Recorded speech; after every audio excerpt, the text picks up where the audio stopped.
هو الفقيه بفعاله ليس الفقيه بنطقه ومقاله۔ بسم اللہ الرحمن الرحیم۔ ہمارے علاقوں میں شادی بیاہ کے موقع پر ایک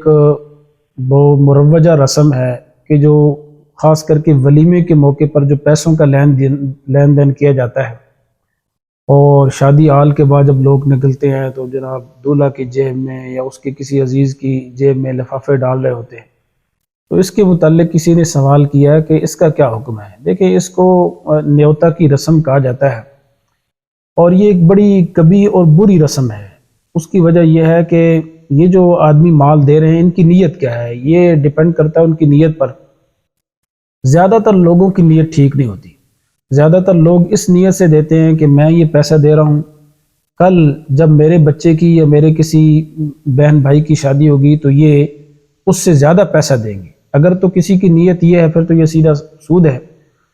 اور اگر کسی کی نیت یہ ہے کہ میں یہ دے رہا ہوں کل مجھے اتنے ہی پیسے واپس مل جائیں گے، تو یہ قرض ہے، اور قرض کے اندر بھی مدت کی تعیین ضروری ہے، اس لیے یہ ٹھیک نہیں ہے۔ اور جب اس نیت سے ہم دے رہے ہیں کہ کل ہمیں بدلے میں واپس زیادہ ملے گا،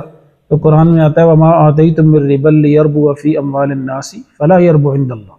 کہ اگر تم اس نیت سے مال دو کہ ہمارے مال میں بڑھوتری ہوگی، کل زیادہ پیسہ آئے گا، تو یہ اللہ کے نزدیک نہیں بڑھتا، لہٰذا اس سے اجتناب کرنا چاہیے۔ ہاں، ایک صورت ہے، اگر جو دینے والا ہے اس کی نیت صرف ہدیہ کرنے کی ہے،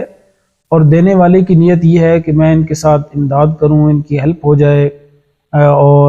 نیت جو ہے وہ دونوں فریقین کے اندر صرف اور صرف محبت کی ہو، اور ہدیہ اور گفٹ کی نیت سے دیا جائے، واپسی کی کوئی امید اور نیت نہ رکھی جائے کہ اتنا ملے گا یا اس سے زیادہ ملے گا، تو اس صورت میں فقہا نے گنجائش دی ہے۔ اور اس لیے شادی بیاہ کے موقع پر اولاً تو میں کہتا ہوں کہ یہ جو رسم ہے اس کو بالکل ترک کر دینا چاہیے۔ یہ بالکل ہماری حمیت اور غیرت کے خلاف ہے کہ ایک طرف ہم کھانا کھا کر اٹھیں اور باہر جو ہے وہ پیسے دے رہے ہوں،